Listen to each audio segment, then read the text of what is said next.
Chapter 53. At first I think I'm seeing things, but when I blink, he's still there. I blink again, and still he's there, in the corner, looking out at the room. His eyes are gazed over, but he looks scared. I walk up to him quietly. Nene, I whisper. 4-year-old Nene, from the shelter before we crossed. Nene being carried on his mother's back through the desert, unless maybe it's not him. Maybe it's another 4-year-old boy that reminds me of him. He stares back at me, and I'm almost sure my mind is messing with me again. When he says, I know you, I nod. His eyes fill up with tears. I don't know anyone here. They took me away from Mama. His voice is high, and even though he tries not to cry, his tears spill and he puts his head down and begins to sob. Hey, someone calls out to me. Stop making that kid cry. I look over at a uniformed man in that room, but already he's distracted and occupied with another child who has started screaming and kicking his feet on the floor, stomping in rage and getting up and throwing himself back onto the ground. The guard grabs the little kid, who only screams louder. The man picks up the boy harshly by the arm, dragging him out the door, where his screams get louder and sharper, even as he's being taken away. Nana swallows back his sobs, even as more tears stream down his face.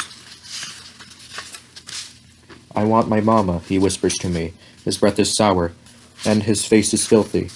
He's still wearing the clothes I saw him in last. How dirtier. Little bits of crud gets in his eyelashes from his hands as he wipes away tears that won't stop coming. Do you know where she is? I shake my head. I sit down next to him, and I listen to him cry for his mama, for his papa, and when I want to walk away from him, but I can't.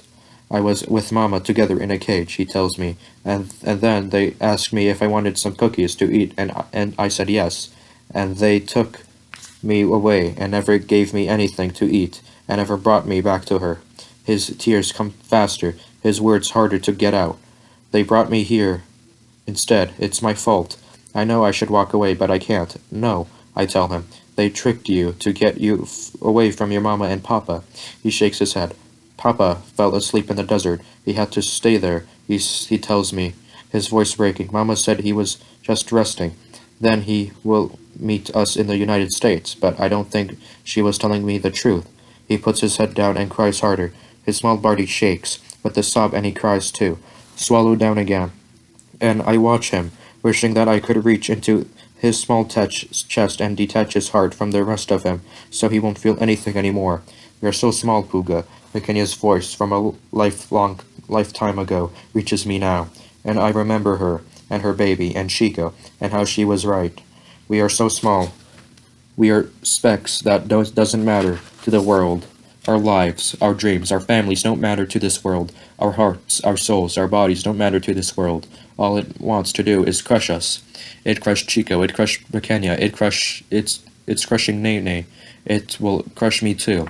I pull my legs up and wrap my arms around them. I inch closer to Nene, and he inches closer to me, and we sit like that, small together, hoping maybe the guards will forget us, hoping maybe we can become small enough to disappear, but not so small we are forgotten. Just try not to think about it, I whisper to him. Try to erase it all from your memory. He nods, closes his eyes. His face looks pained, like he is trying to wipe away every image, but when more tears escape, I know he can't.